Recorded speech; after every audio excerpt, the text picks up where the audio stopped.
have some sad news about the 2-week challenge with Chloe T. I won't be able to complete it. My wrist is starting to hurt really bad now, and a lot of her workouts deal with support on your wrist. I will be mainly focusing on working out with FitBod, and I feel like the topic of self-care deals a lot with what I decided to not continue doing the 2-week challenge. From this book, Changes, there is a quote from Dr. Agnes Wayman. He says, "Self-care is something that refuels us rather than takes from us. It helps us function at our highest level." The book gives a few of the common self-care practices. It includes exercise, reading, journaling, meditating, communing with nature, and travel.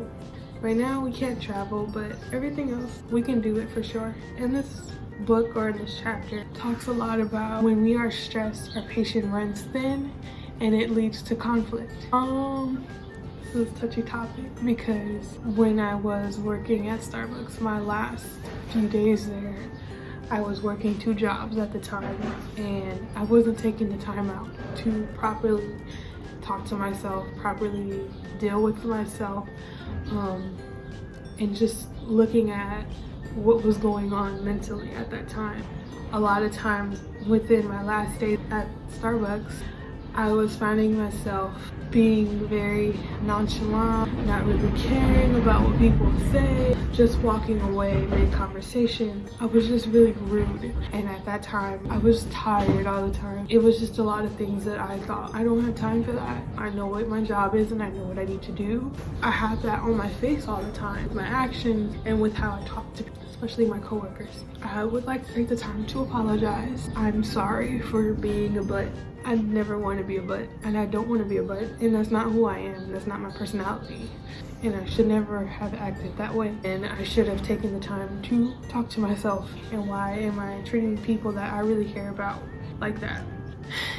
I hope this time in quarantine is giving us all a sense of gratitude and a sense of wonder about how things can change in a matter of days, hours, minutes. We all need to be a little bit more deliberate with our time. Taking out an hour a day for self-care is needed. Honestly, I don't want to die not knowing who I was and what I valued. Knowing the only thing I valued in my life was keeping a job and making sure I showed up on time. I value myself, my time, my family, my health, and I value the questions that I ask myself to help better my relationships with everyone in my life. I would have never been able to get to this point mentally if I wasn't forced to take this time. Maybe eventually I would have figured it out, but it could have been too late once I figured it out. Be grateful that it's happening. You know, we may be in hard times and it may be falling apart. We're able to figure out who we are as a person or as a people. We're able to figure out how we deal with crisis, how we deal with pandemics, how we deal with not having a job, and to start thinking about things and thinking about where we want to go once this is over.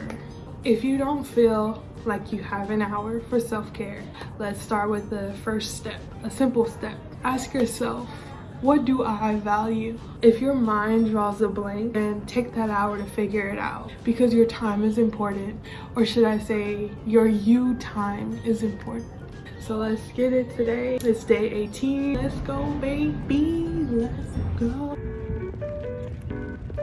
Hey, good morning.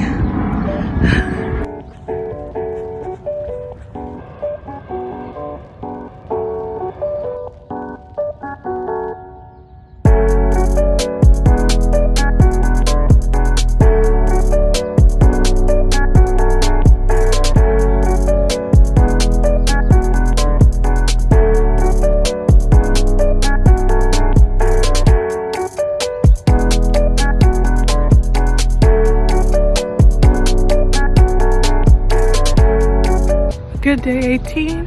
I hope everybody has a safe day. Please keep your heads up. I can barely breathe right now. And I will see you on day 20, and I will do a weigh-in on that day. See you later. Have a good day, everyone.